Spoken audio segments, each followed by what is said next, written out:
we have been talking about throughout the week. Tutaendelea kujenga kwenye kile ambacho tumejifunza wiki nzima hapo. Today, leo I want to talk about nataka nizungumze kwa habari why teaching believers is essential. Kwa nini waumini waliofundishwa yani kwa nini waumini waliofundishwa ni muhimu?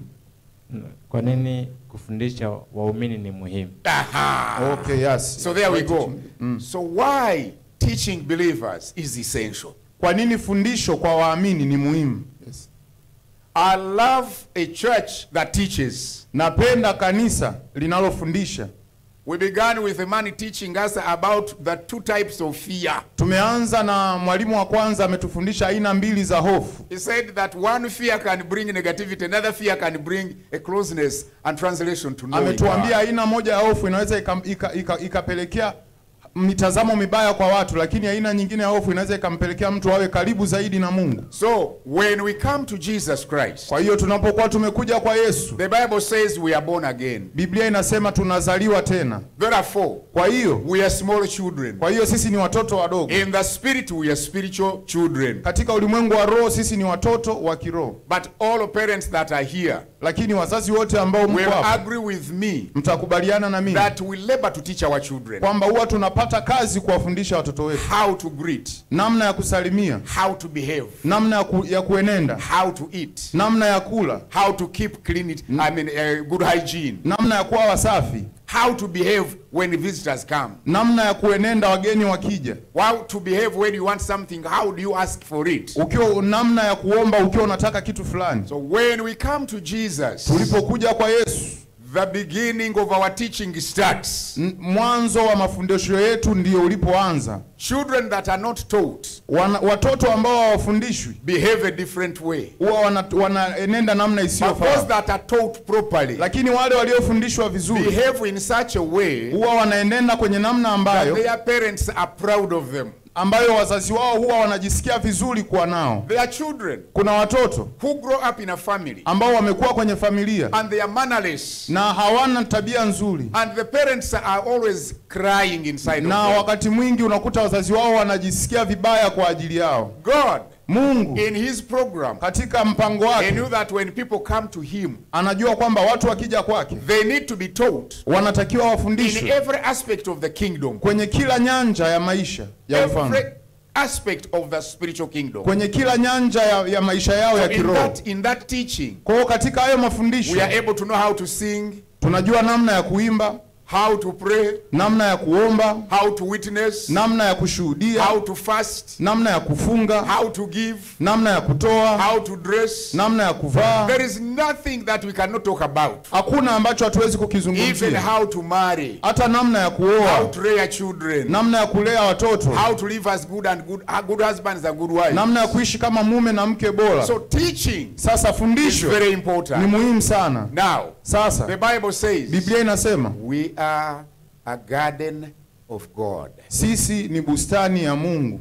We are a garden of God. Sisi ni bustani ya Mungu. Each one of us in this garden is a plant. Kila mtu katikati yetu ni kama mmea. Now, when you are planting something, unapokuwa umepanda kitu, you expect it to bear fruit. Unategemea kizae matunda. Nobody plants anything, hakuna mtu anayepanda chochote, and they do not hope to get the fruit, na asitegemee kupata matunda. Now, in this particular case, sasa katika hali hii, as a plant in God's garden, kama tuliopandwa katika bustani ya Mungu, God expects us to bear fruit. Mungu anategemea tuzae matunda. But when you plant something, kwamba ukipanda kitu and you don't weed it, na haukipalilii, you do not water it, au kiwekei maji, you do not fertilize it, au weti mbolea, you don't prune it, au kati matawi yaliyo, don't expect usitegemee good production, mazao mazuri kutoka productivity.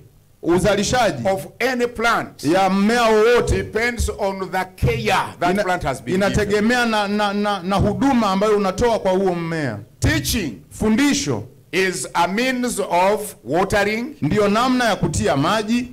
It's a means of fertilizing, ndio namna ya kutia mbolea.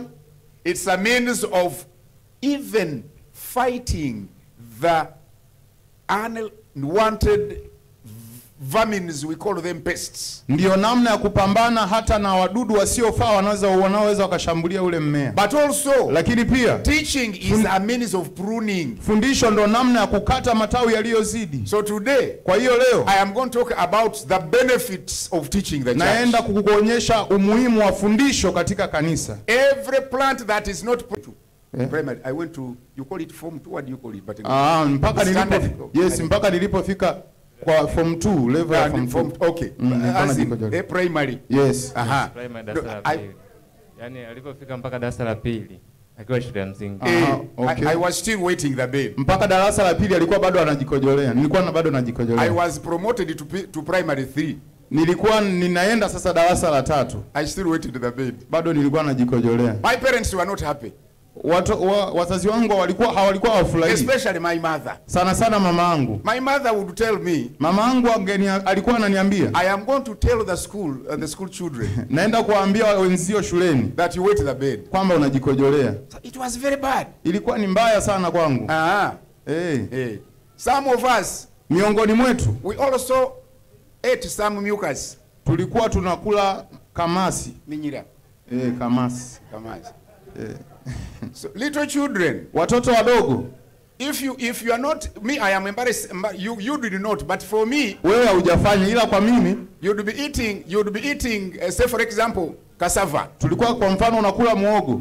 But when you are having some flu and the mucus is flowing, unapokuwa na mafua yanatoka, when it touches maize, it touches your cassava, you feel like there is salt. Ikigusa kwenye muhogo unaona kama muhogo una chumvi hivi. You see? Unaona? Little children, watoto wadogo, did a lot of things. Wanafanya mambo mengi sana. But when we grew up, lakini tulipokuwa, the third one, kabla hapo cha tatu, as a little child, nilipokuwa bado mdogo, I was told, niliambiwa, when you go out for personal convenience, ukienda nje kwa ajili ya michezo yako mwenyewe, you are going to relieve yourself, you want to go defecate. Hatuwezi tukakuacha peke yako, wewe unaweza ukajinyea. That one anyway. Yes. Maybe that one. Yes. But they will never tell us to go to the toilet where there is people. They will say you squat somewhere near the house. Walikuwa watuambii nenda chooni, walikuwa wanatuambia tu wewe utajisaidia tu hapo pembeni. So you will go at the side and then you squat down. Kwa hiyo tulikuwa unaenda pale pembeni na unajisaidia hapo. When you finish, ukimaliza, you didn't know how to use the toilet paper. They will say go down and ujiondoshe gari. Au unakuwa hujui hata namna ya kutumia zile toilet paper. Kwa hiyo tu ulikuwa unakaa chini unajisafisha kwa kukaa chini kwenye vumbi. Kusota wanaita. Unasota.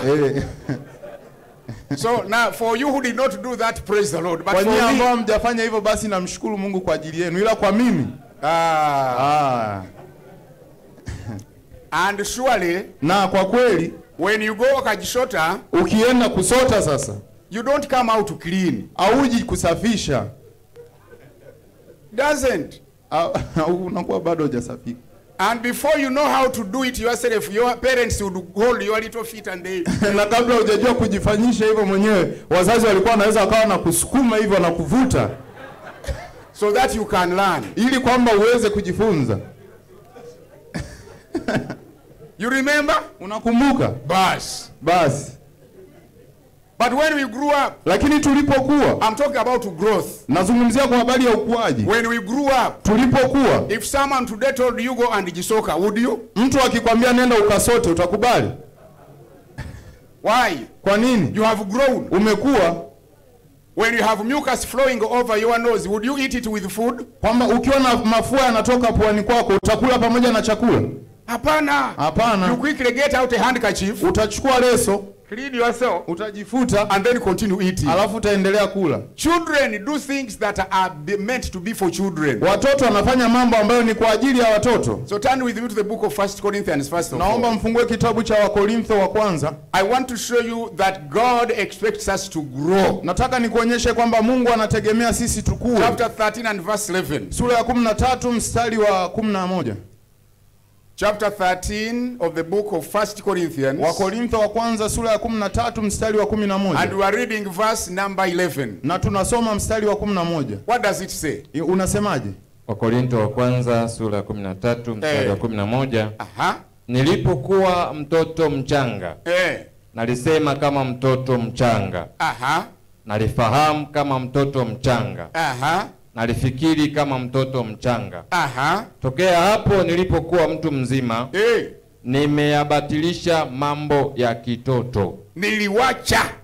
Si ndio? Yes. So when we grow, kwa hiyo tukikua, there are certain behaviors, kuna aina fulani ya tabia, certain thinking style, kuna namna ya kufikiria, even words, hata maneno, that we do not do like children. Hatufanyi kama watoto. God expects every believer to be taught and to be able to grow. Mungu anategemea kila muamini afundishwe na aweze kukua. There are people who stay a long time in church, kuna watu ambao wanakaa sana kanisani, and they don't grow, lakini hawakui. They still think like children. Bado wanafikiri kama watoto. They think, they speak like children. Bado wanaongea kama watoto. They actually have attitudes and behaviors that are very typical to the children. Wana mitazamo na tabia ambazo zinafanana kabisa na watoto. It's very essential, ni muhimu sana, for the church to have a teaching ministry. Kwa kanisa kuwa na sehemu ya fundisho. Sometimes in the church where I serve, wakati mwingine kwenye kanisa ambalo ninalihudumu, I also have a chalkboard. Huwa nina ubao kabisa. People used to think, watu wao wanafikiri, that on Sunday you cannot teach. Kwamba Jumapili huwezi ukafundisha. You teach only on Wednesday, on Friday. Kwamba unafundisha tu hizi ibada za katikati Jumatano, Alhamisi. But this is what I discovered. Lakini hichi ndicho nilichogundua. That not many people come in midweek services. Kwamba sio wengi ambao wao wanakuja ibada za katikati. So therefore when I get them on Sunday, kwa hiyo nikiwapata ile Jumapili, I want to teach. Nataka niwafundishe. If there is something I want to teach as in a series, I continue teaching every Sunday with a chalkboard. Kama kuna kitu nataka nifundishe kama muendelezo, huwa nakifundisha kila Jumapili ubaoni.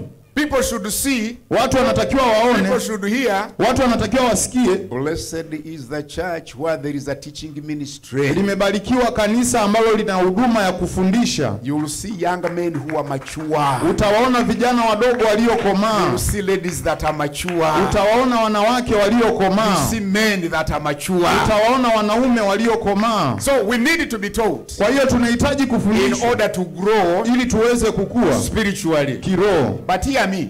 Lakini nisikilize. When we grow, tukikua, one of the signs of growth is bringing fruit. Moja kati ya ishara ya ukuaji ni uwezo wa kuzaa matunda. There is no one who grows. Hakuna aliyekuwa. And they are not into a productive level or stage. Na hawana wanachoweza kukizalisha. So when you grow, kwa hiyo ukikua, people will see you by the fruits you produce. Watu watakuona kwa aina ya matunda unayozalisha. If you are not yet grown up, kama hujakuwa bado, people will not find fruit on you. Watu hawatakuta matunda kwako. So the fruits of the spirit, kwa hiyo matunda ya roho, can only grow on people who have grown. Yanaweza yakaonekana kwa mtu aliyekuwa tayari. But lakini I want you to turn to the book of Matthew. Nataka tusome kitabu cha Mathayo, chapter 13. Sura ya 13. We are going to read only one verse in a story that you know very well. Nataka tusome mstari tu mmoja kwenye ile hadithi tunayoifahamu vizuri. Verse 36. Mstari wa 36. Mstari wa 36. Matthew 13. Mathayo sura ya 13 and verse 36. Mstari wa 36. I will tell you to stop. Nitakwambia usimame. Biblia imeandikwa. Kisha Yesu akawaaga makutano, akaingia nyumbani. Wanafunzi wake wakamwendea wakasema, tufafanulie mfano wa magugu ya kondeni. Akajibu akasema, azipandaye zile mbegu njema ni mwana wa Adamu. Lile konde ni ulimwengu. Zile mbegu njema ni wana wa ufalme. Na yale magugu ni wana wa yule mwovu. Yule adui aliyepanda ni Ibilisi. Mavuno ni mwisho wa dunia. Na wale wavunao ni malaika. Basi kama vile magugu ya kusanywavyo na kuchomwa motoni, ndivyo itakavyokuwa katika mwisho wa dunia. Mwana wa Adamu atawatuma malaika zake, nao watakusanya kutoka katika ufalme wake machukizo yote na hao watendao maasi, na kuwatupa katika tanuru ya moto, ndiko kutakuwako kilio na kusaga meno. Ndipo wenye haki watakapong'aa kama jua katika ufalme wa Baba yao. Mwenye masikio na asikie. Go ahead. Endelea. Tena ufalme wa mbinguni umefanana na hazina iliyostrika katika shamba, ambayo mtu alipoiona aliificha, na kwa furaha yake akaenda akauza alivyo navyo vyote, akalinunua shamba lile. Tena ufalme wa mbinguni umefanana na mfanya biashara mwenye kutafuta lulu nzuri, naye alipoona lulu moja ya thamani kubwa, alikwenda akauza alivyo navyo vyote, akainunua. Wait, stop there for now. Ishia hapo kwanza. Now here, friends. Sasa sikilizeni ndugu zangu. The Bible is full of parables, especially in chapter 13 of the book of Matthew. Biblia imejaa sana mafundisho kwa mifano, sana sana kwenye kitabu cha Mathayo. But Lakini there is a story kuna hadithi moja of the sower ya mpanda mbegu who sowed on 4 types of ground. ambaye alipanda kwenye aina 4 za shamba. You remember Unakumbuka that there is a type of ground kwamba kuna aina fulani ya udongo that they say it is the roadside. ambayo walisema kwamba ipo ni pembezoni mwa barabara. There is another type of soil Kuna aina nyingine ya udongo where they say it's on a rocky ground. ambayo walisema kwamba iko ni katika miamba. There is another one. Kuna nyingine They say it's within the thorns. ni kwamba ipo katikati ya miiba. And then there's the fourth one, Na kuna aina ya 4 where the Bible says ambayo Biblia inasema it is good soil. ni udongo mzuri. And now look at this. Na sasa sikiliza, God is amazing. Mungu ni wa ajabu. He's giving us a story. Anatupa sisi hadithi. And he's telling us how these things produce. Na anatuambia namna ambavyo hivi vitu vilizaa. When you read that one, Ukisoma hapo, I want you to quickly read one more. nataka usome haraka haraka mara moja zaidi. Read verse 23. Soma mstari wa 23. And then you will say exactly what we mean by Naye growth and production. Na tutasema vizuri nini inamaanisha kwa maana ya ukuaji na uzalishaji. Mathayo 13:23. Yes. Naye aliyepandwa penye udongo mzuri, huyo ndiye alisikiaye lile neno na kuelewa nalo. Yeye ndiye azae matunda, huyu 100 na huyu 60 na huyu 30. Perfect. You notice that in this type of soil, utaona kwamba kwenye hizi aina za udongo there is production. Kuna uzalishaji. The seed that is sown in every ground is the same. Lakini mbegu iliyokuwa imepandwa kwenye hizo aina zote za udongo ilikuwa ni sawa. The seed that is sown in this ground, mbegu ilikuwa imepandwa kwenye aina hii ya udongo on the roadside, ya pembeni ya barabara, it is the same. Ilikuwa ni sawa. The one that is sown on the rocky place, iliyokuwa imepandwa kwenye miamba, it is the same. Ilikuwa ni sawa. The one that fell into the stones, iliyokuwa imedondoka kwenye miba, it is the same. Ilikuwa ni sawa. And even the one that was sown on the good ground, na hata ile iliyoanguka kwenye udongo mzuri, is the same. Ilikuwa ni sawa. Now, sasa only one type of soil, ni aina moja tu ya udongo, was able to produce fruit. Ndiyo iliyoweza kuzalisha matunda. Only one. Moja tu, aina moja. Now you can even say, unaweza ukasema 1/4 of the seeds, kwamba robo moja ya mbegu was able to be productive. Ndiyo iliyoweza kuzalisha. 3/4, robo tatu of the seed ya mbegu were not productive. Haikuweza kuzaa. Hear me, friend. Nisikilize.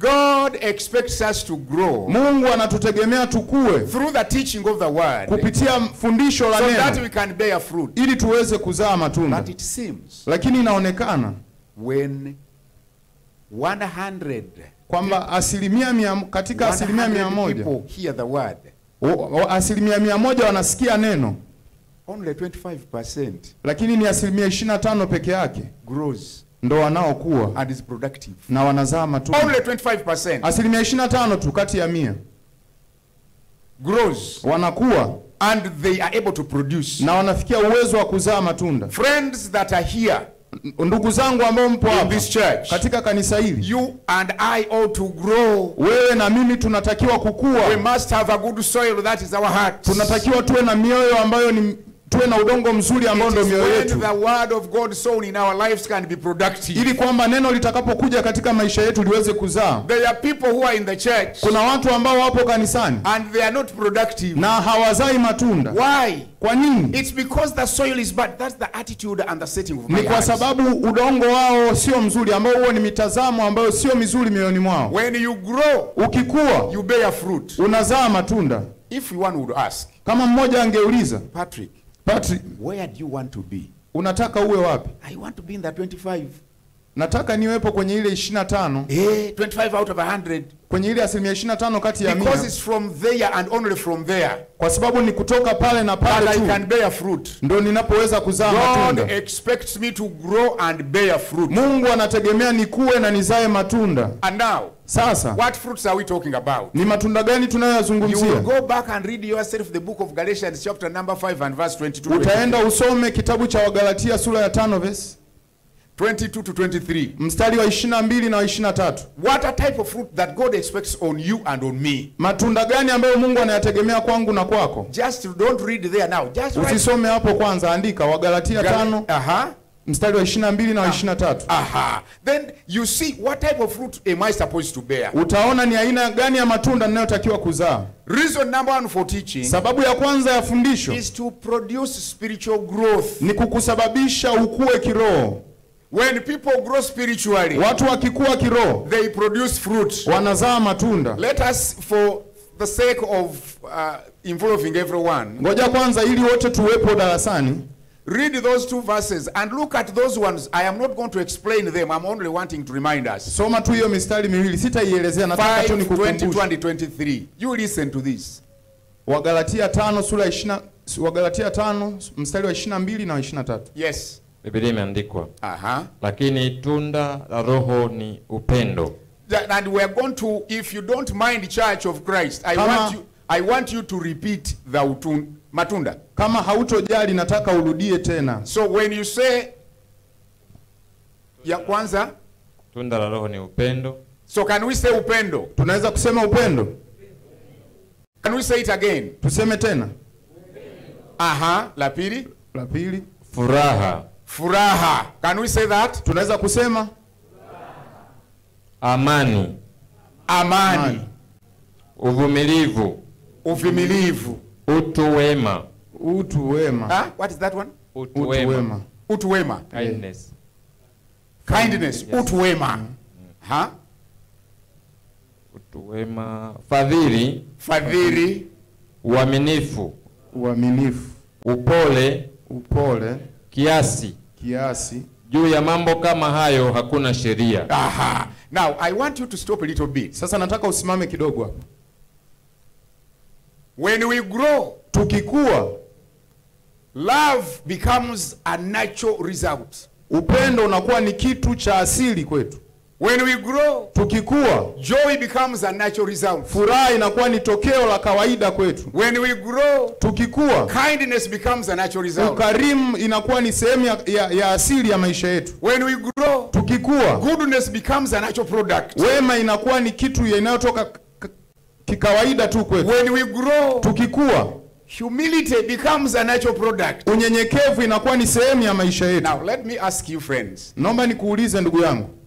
If you are going to see people who are humble here, kama unaweza kupata mtu mnyenyekevu hapa, you repeat, you see those who would not repeat. You just repeat those fruits. You see those who. Wewe rudia hayo maneno afu utaona kama. So repeat after him. Sasa rudieni anachosema. You will say child and grown up. Ndio utagundua kwamba wewe ni mtu mzima au bado ni mdogo. So repeat one by one. Sasa rudia anachosema. And let us repeat after him. Naomba turudie atakachokuwa kikisoma.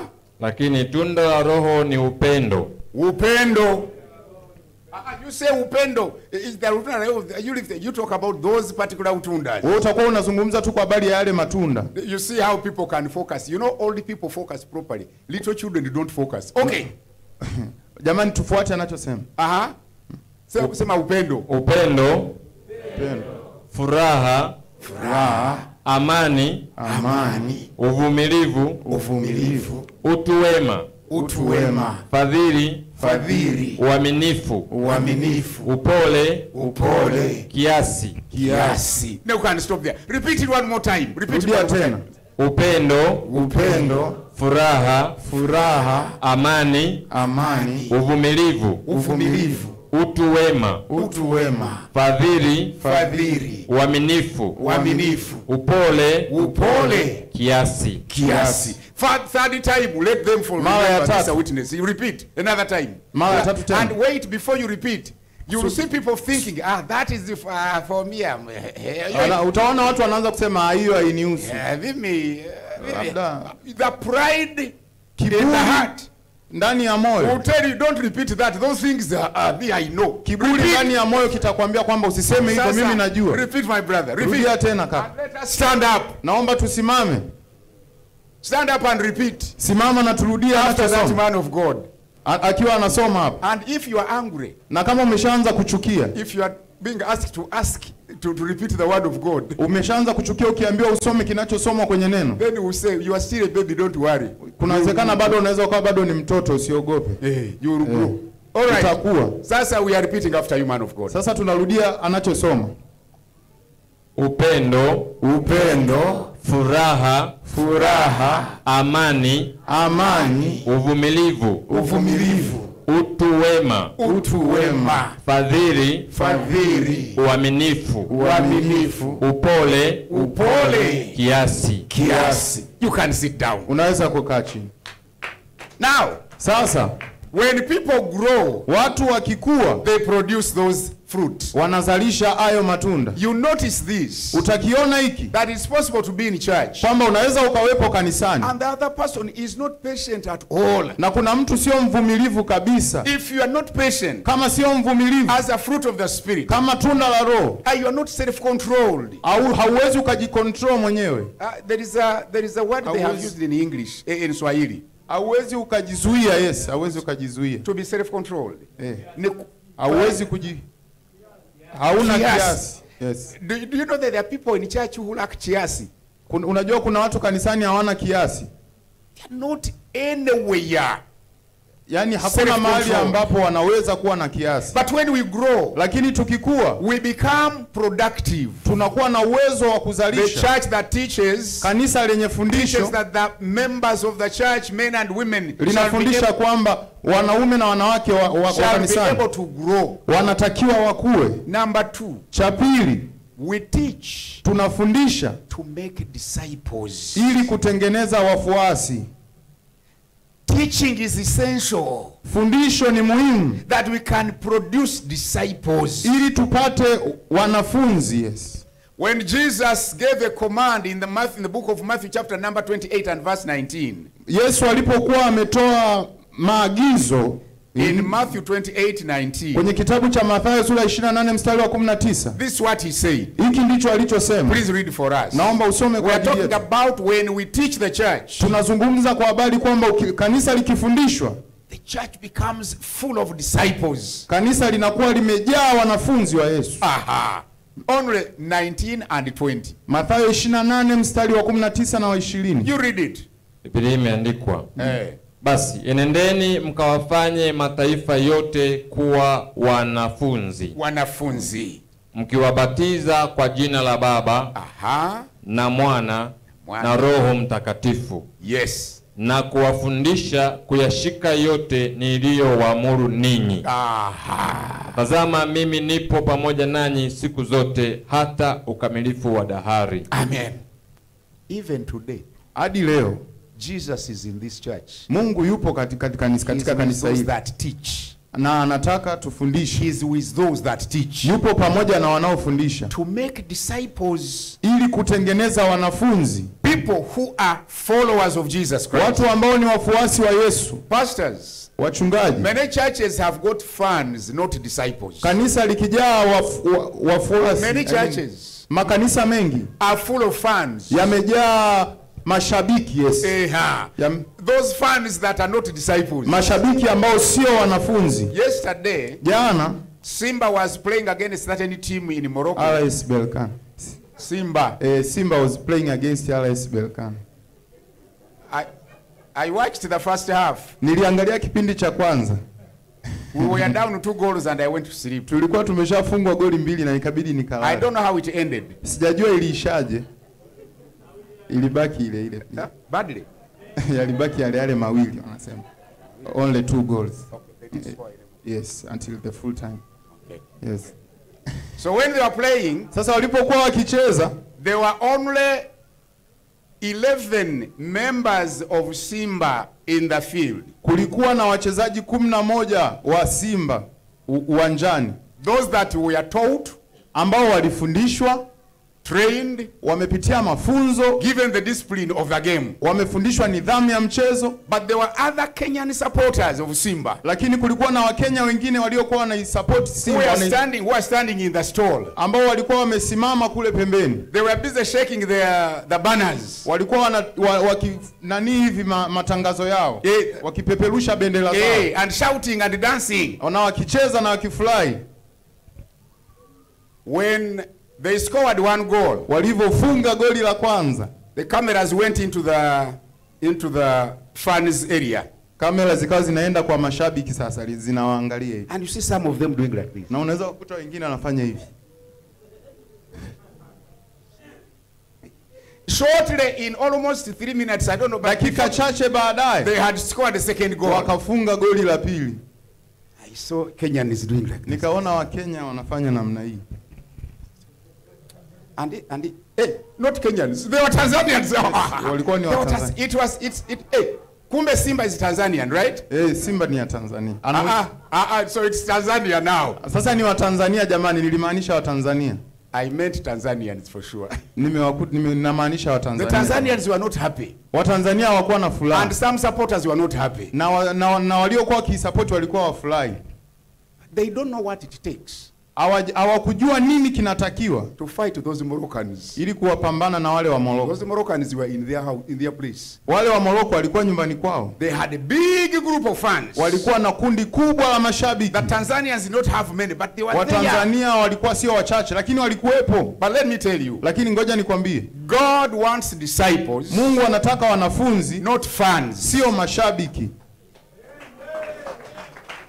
You can choose to be in the church. Unaweza kuchagua kuwa kanisani as a disciple. Kama mwanafunzi. Ama for me I'm a fan. Au kwa mimi niwe shabiki. When it goes well, ikienda vizuri, I get excited. Na furahi. When it goes bad, ikienda vibaya, I carry my hands. Na shika hivi kichwa changu. The players who are trained, wanafunzi they stayed on the ground until the end. Wachezaji waliofundishwa vizuri wao wanakaa uwanjani hadi mwisho. Disciples will stay in the church until the end. Wanafunzi watakaa kanisani mpaka mwisho. They will stay in Christ until the end. Watakaa ndani ya Yesu mpaka mwisho. They will go through thin and thick until they finish. Watapita katika mambo mengi hadi mwisho watakapomaliza. When we teach the church, tukilifundisha kanisa, we produce disciples. Tunazalisha wanafunzi. How many disciples are here? Wanafunzi wangapi wako hapa? Are you a disciple? Nyinyi ni wanafunzi. Stay until the end. Kaeni mpaka mwisho. Stay in good and bad times. Kaeni kwenye nyakati nzuri na mbaya. Stand, don't go away. Simameni, msiende nje. Sometimes I watch football. Wakati mwingine nikitazama mpira. Because those ones who are here in the week, I told them I was a football player. Wakati waliokuwa wamekuja katikati ya wiki niliwaambia zamani nilikuwa mchezaji mpira. I told them. Niliwaambia. But I have watched football. Lakini nimetazama mpira. There are times when the goals are against your team. Kuna wakati ambapo magoli yanakuwa yanakuja sana kwenu. You see some fans walking away. Unaanza kuona baadhi ya mashabiki wanaondoka. They leave, the chairs become empty. Viti vya mashabiki vinaanza kuwa viko empty. The fans don't stand trouble. Mashabiki huwa hawafurahii magumu. They cannot stand in times of loss. Hawawezi wakawepo kwenye nyakati za kupoteza. They only want things that are nice for them. Wanataka waone vitu ambavyo ni vizuri kwao kwa wakati huo. When we teach the church, tukilifundisha kanisa, we produce disciples. Tunazalisha wanafunzi. Men and women that will stand in both good and bad times. Wanaume na wanawake watakao simama nyakati ngumu na nzuri. Number 3. Cha tatu. When we teach, tukifundisha, we equip saints for ministry. Tunatengeneza watakatifu kwa ajili ya huduma. We equip the saints for ministry. Tunatengeneza watakatifu kwa ajili ya huduma. We produce mitume wa injili. Huduma ya injili. Yes. Exactly. We equip saints for ministry. Tunatengeneza watakatifu kwa ajili ya huduma. Now, I want us to read only 2 verses. Sasa nataka tusome mistari miwili. The book of Ephesians, Waefeso chapter 4 verse 11 and 12. Waefeso sura ya 11 verse 11 and 12. Mstari wa 11 na wa 12. Look, God has a plan of teaching the church.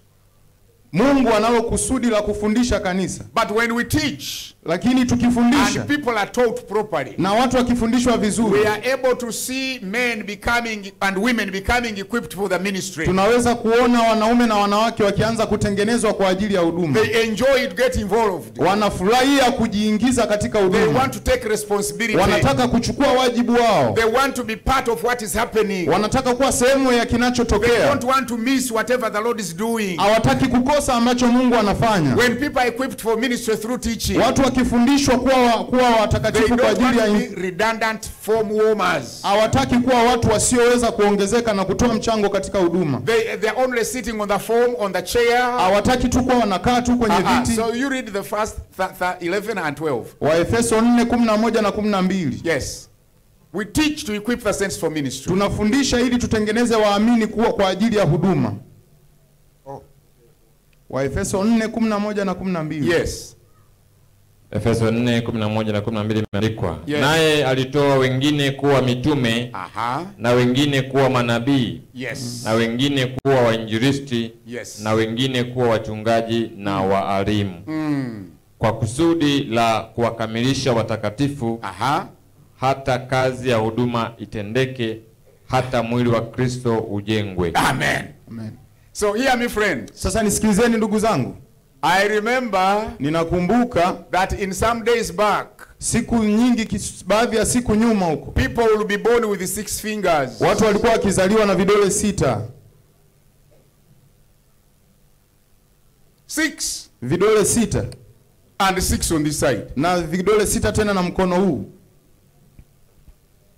You'll find that utaona kwamba the 6th small finger, kile kidole cha 6 kidogo, in our language you call them obrejea. Kwa lugha yetu tunaita omerejea. Obrejea. So akarejea, so would be here. Sasa utaona kale kidole kadogo kako hapa. And here 6 fingers, so 12 on both hands. Kwa hiyo vinakuwa vidole vinakuwa 12 mikono yote miwili. Have you seen such people? Mmeshaona watu kama hao?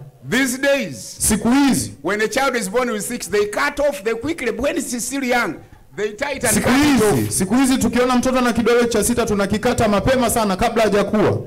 But in our days, lakini siku zetu za zamani, they would grow. Wangekuwa na kidole hicho hicho. And when you grow up, na ukikua, hear me, nisikilize, that small finger, kale ka kidole kadogo, when you eat food, unapokuwa unakula chakula, it also shares. Huwa kinakuwa pia kinahusika kwenye kula. When you take tea, ukichukua chai, it also shares. Pia huwa kinakuwepo katika hiyo kazi. When you grow, ukikua, it also increases in size. Nacho pia kinaongezeka ukubwa. That small one, kale kadogo kale. But lakini it had nothing at all to do to the body. Nothing. Lakini hakina msaada wowote kwa mwili. When you board a taxi, kwa hiyo ukipanda taxi, it also boards. Nacho pia kinaingia. You go to bed to sleep, umeenda zako kulala, it goes with you. Nacho pia kinaenda kulala. You cover all other fingers, you also cover it. Unajifunika mwili mzima, vidole vyote nacho nakifunika. It doesn't wash plates, akioshi sahani. It doesn't scratch anywhere you are eating. Akijikuni labda, it can't point to someone. Akiwezi kunyosha kidole, because you cannot say with that small finger and say you. Hawezi kutumia kale kidole kusema wewe. But it's benefiting in every way. Lakini kinapata faida kila sehemu. Is it part of the body? Hicho ni kisehemu kweli cha mwili hicho. Does it benefit the body? Kina faida yoyote kwenye mwili? Hakina. But you can't leave it home. Lakini hauwezi kukiacha nyumbani. When you are going in a hotel. Ukiwa unaenda hotelini. Hicho cha nini? Ni cha nini hicho kidole? Hakina faida. Hakina faida. So I want to remind you. Sasa nataka nikukumbushe. When the church is taught, kwamba kanisa linapofundishwa, everyone who is in church and is taught, kila mtu aliye kanisani na anafundishwa, gets equipped for ministry. Anapikwa kwa ajili ya utumishi. You cannot stay in the church doing nothing. Hauwezi ukakaa kanisani ufanye chochote. Unless, labda kama you are the other small finger. Ni kale ka kidole kadogo. Ask your friend. Muulize rafiki yako. What do you do to the body? Unafanya nini kwenye mwili wa Kristo? What do you add? Unaongezea nini kwenye mwili wa Kristo?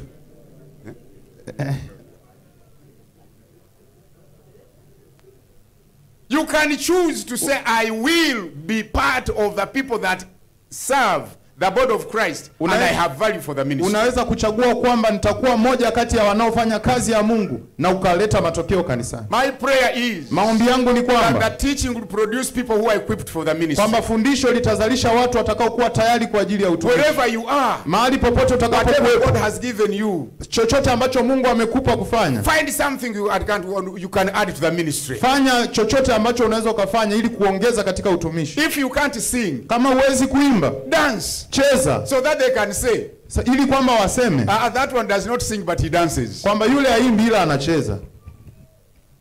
If you cannot preach, kama huwezi kuhubiri, carry the chairs, beba viti. If you cannot carry the chairs, kama huwezi hata kubeba viti, sweep the church compound. Safisha mazingira ya kanisa. If you cannot sweep the church compound, kama huwezi kufanya usafi mazingira ya kanisa, make sure you take toilet papers in the other public convenience. Hakikisha umechukua zile toilet paper umeziweka kule chooni.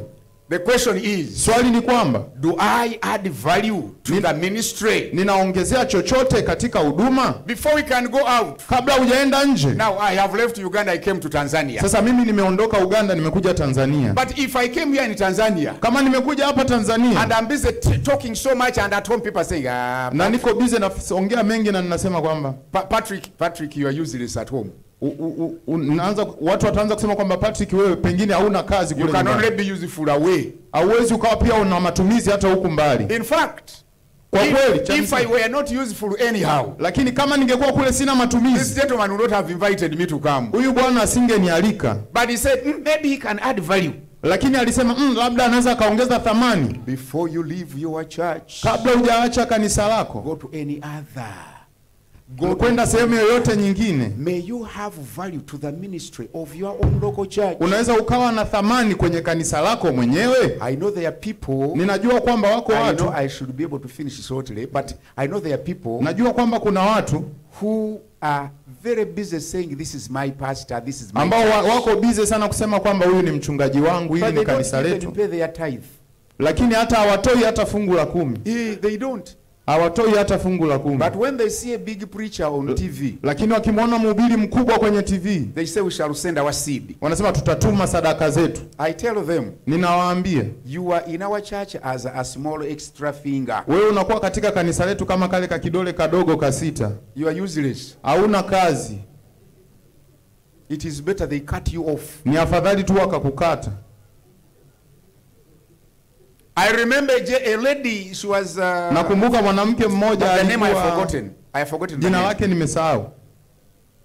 She loved when we said please find something you can do in the church. Tulikuwa tukisema hebu tafuta chochote unaweza kufanya kanisani. She joined the choir. Alikuwa anajiunga na kwaya. And in the choir, na katika kwaya, she did not know what voice she was singing. Alikuwa hajui sauti zinavyoimbwa. So do you know how to sing? Somehow. Okay, try any song. Say Mungu ni mwema. Nasema asante kwa Mungu wangu. Nasema asante kwa wema wako. Kwa maana fadhili zako zadumu milele na milele.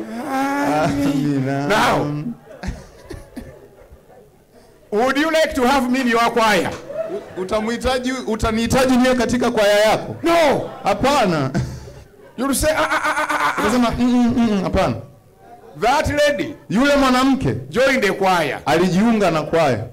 And when they say choir practice will be at 3 p.m. Na wakisema kwamba mazoezi ya kwaya ni saa 9, she will be there. Alikuwa anafika kwa wakati. Even earlier than the others. Na mapema kuliko wote. So one day, sasa siku moja, I went to church. Nikawa nimeenda kanisani. I wanted to listen to the choir practice. Nikawa nataka nisikilize mazoezi ya kwaya. You know why? Unajua nini? It's because the choir leader Ni kwa sababu kiongozi wa kwaya had told me, alikuwa ameniambia this sister wants to be in the front. kwamba huyu dada anataka awe mbele, Her voice comes out so fast and sharp. lakini sauti yake huwa inatoka nje haraka sana.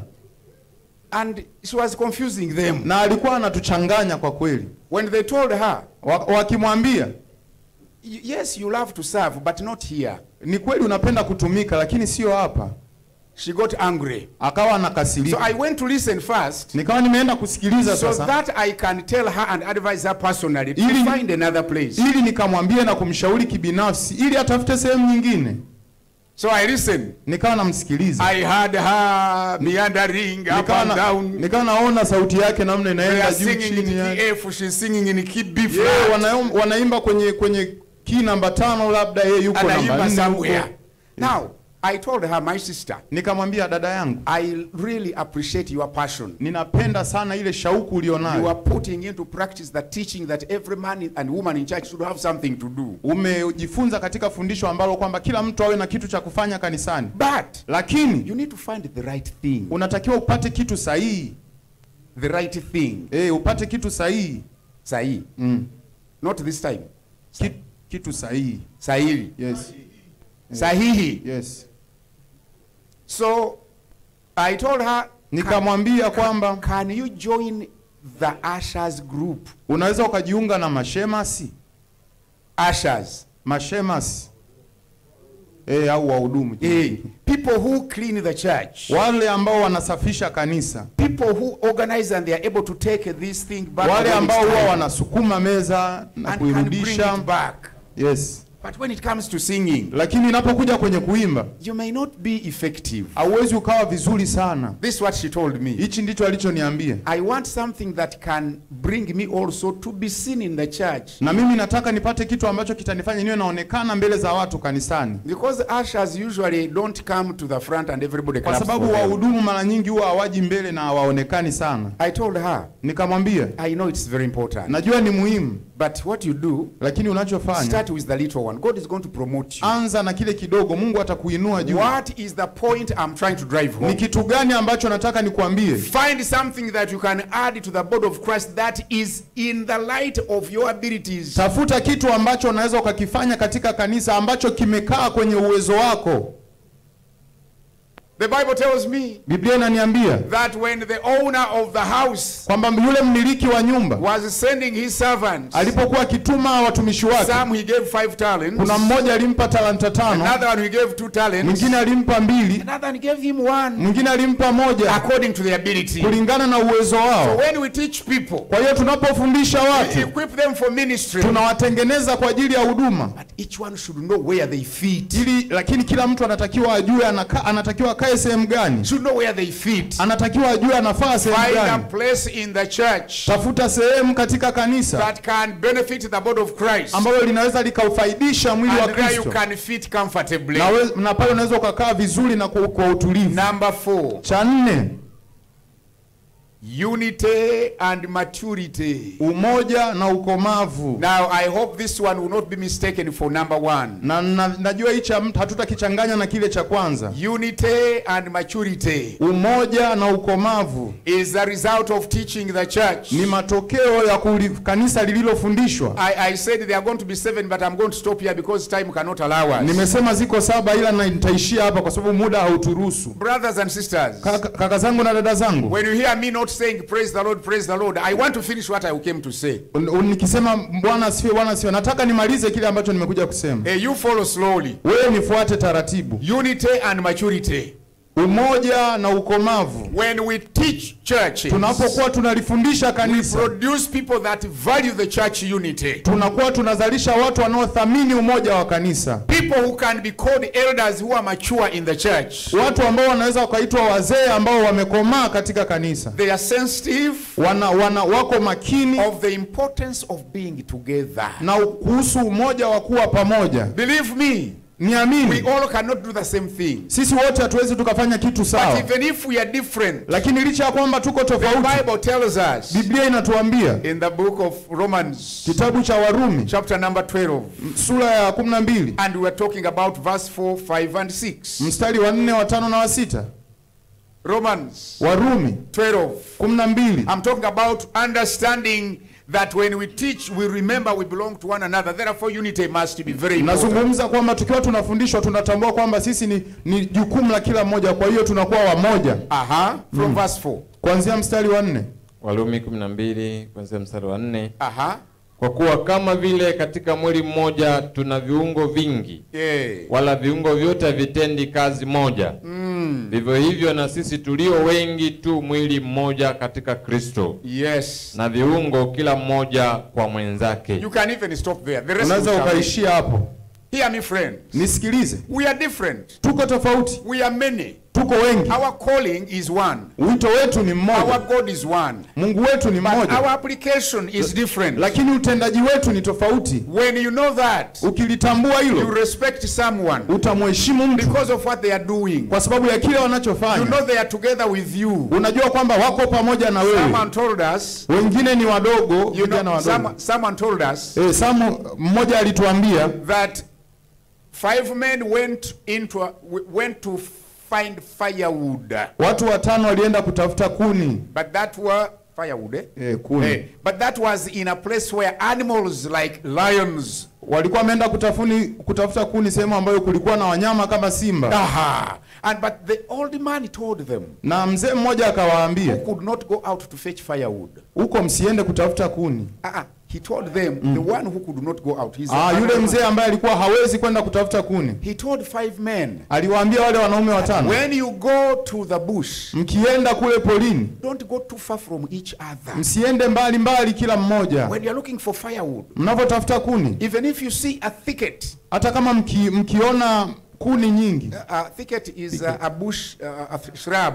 Mkiona kichaka. Kisaka, ne mu Luganda bakiita kisaka munange. Kichaka. Kisaka. Kigambo kyo Luganda bagamba kisaka. Okay.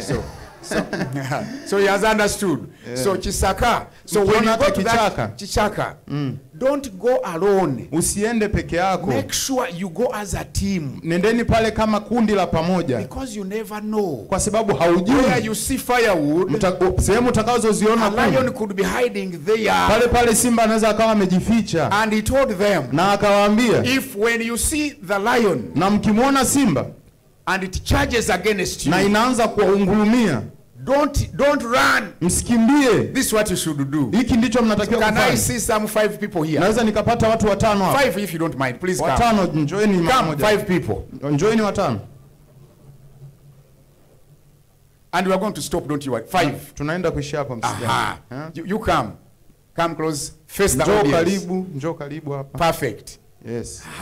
5 people. Watu 5. And now the old man advised them. Yule mzee aliwashauri. As you are going to look for firewood. Mnapokuwa mnaenda kutafuta kuni. We know firewood is necessary. Tunajua kwamba kuni ni muhimu ila lazima. But we don't want to lose any one of you. Lakini hatutaji kumpoteza yeyote katikati yenu. If a lion charges against you. Sasa simba akianza kuwaungurumia. Throw down the sticks. Achieni chini kuni. And hold each other. Alafu shikaneni mikono. Where do you now you face the other side. Wewe utazunguka. Now you face the other side. Wewe geuka nyuma. And you hold. And you hold. Now you face the other side. Geuka hivi. And you hold. Okay. Do they look in the same direction? No. Wanaangalia sehemu moja. He said. Akasema. When the animal charges against you. Yule simba atakapokuwa anataka kuwashambulia. Hold your hands together. Shikaneni mikono pamoja. One on the other side and one on the other side. Look on different sides. Mmoja huku, angalieni sehemu tofauti. When it comes from this side. Akija kwa upande huu. You pull toward the lion. Wewe nenda upande ule. So move forward. Wewe sogea mbele. Stop. Ishia hapo. It will extend. Atarudi hivi. If it turns on the other side. Kama atakuja upande huu. You move on the other side. Kuja hivi. And you know what happened? Unajua nini kitatokea? The lion has never seen anything like this. Simba hajaiona kitu kama hiki. It has never. Simba hajaiona kitu kama hiki. So thank you so very much. Kwa hiyo nashukuru sana. And they went. Na wakaenda. They said now we know how to fetch firewood in a terrible place. Kwa hiyo wakasema tunajua sasa kutafuta kuni kwenye sehemu ya kutisha. So when the lions would run to attack and it all comes like this, the lion will run away. Simba akiona anataka kushambulia afu kuna kitu kinakuja namna hii, simba anakimbia. When he comes from the other side, akija kwa upande wa pili, he also come to that side. Anaona tena wanakuja hivi, simba will run away. Simba anakimbia. Do you know the Bible says? Unajua Biblia inasema two are better than one. Wawili ni bora kuliko mmoja. When one falls down, mmoja akianguka, the other one picks him up. Mwingine anamuinua. In our unity, katika umoja wetu, we are able to support each other. Tuna uwezo wa kusaidiana. We are able to fight terrible situations. Tunaweza kupambana na changamoto pamoja. When we teach the church, tunapokuwa tunalifundisha kanisa, we produce people who are united and mature. Tunazalisha watu ambao wana umoja na wana ukomavu. Time is up. Muda umeisha. Mbarikiwe. Mbarikiwe. May God bless you. Mungu awabariki sana. Continue. Let me read the other 2 or 3. Ngoja nisome mistari miwili au mitatu. Simply write down. Andika tu. I'm not going to preach. Sifundishi. I'm not going to preach. Sifundishi. So hear me. Nisikilize. Here in unity, you also write Ephesians chapter 4 and verse 13. Hapo kwenye umoja andika tena Waefeso 4 mstari wa 13. Unity and maturity. Umoja na ukomavu. Number 5. Cha 5. Defense against false doctrine. Ni ulinzi kinyume cha mafundisho ya uongo. When we teach a church, tunapokuwa tunafundisha kanisa, we make the church ready to defend what they believe. Tunalifanya kanisa liwe na uwezo wa kujilinda kwenye kile wanachokiamini. Benefit number 5. Faida ya 5. Defense against false doctrine. Ulinzi kinyume cha mafundisho ya uongo. And write down. Na andika chini. Ephesians chapter 4 verse 14. Waefeso sura ya 4 mstari wa 14. Number 6. Ya 6. Prepare for life's challenges. Ni maandalizi kwa ajili ya changamoto za kimaisha. Prepare for life's challenges. Huwa tunajiandaa na changamoto za kimaisha. People that are taught God's word. Watu waliofundishwa neno la Mungu. They are able to go through challenging time. Wanaweza kuenda katika nyakati ngumu. And finally, na mwisho, number 7. Ya 7. Okay, it is fulfilling the Great Commission. Ni kulikamilisha kusudi kuu au lengo kuu. Lengo should so but the Great Commission. Great Commission, yes. Yes. So I pray that God will put you in a church. Ninaomba kwamba Mungu atakuweka kanisani. And you enjoy the church. Na utalifurahia kanisa. You'll be part of the church. Na utakuwa sehemu ya kanisa. That is busy teaching its saints. Ambalo liko busy kufundisha watu wake. To grow spiritually. Ili wakue kiroho. So that by the end of the day you see teaching the believers in church. Kwa hiyo mwisho wa siku utagundua ukufundisha waamini katika kanisa. We can help the members deepen their understanding of God's word. Inaweza kupelekea kwamba waamini wawe na uelewa wa kina kuhusu neno la Mungu. Develop a stronger faith. Watengeneze imani yenye nguvu. And become more effective disciples of Jesus Christ. Na wanakuwa wanafunzi wa Mungu ambao wako vizuri sana. May God bless you. Mungu akubariki sana. Thank you for being part of this church. Asante kwa kuwa sehemu ya hili kanisa. Because they teach the word, kwa sababu fundisho la neno, to make people grow, ili watu wakue and bring forth fruit. Na ili waweze kuleta matunda. I love you and God bless you. Amen.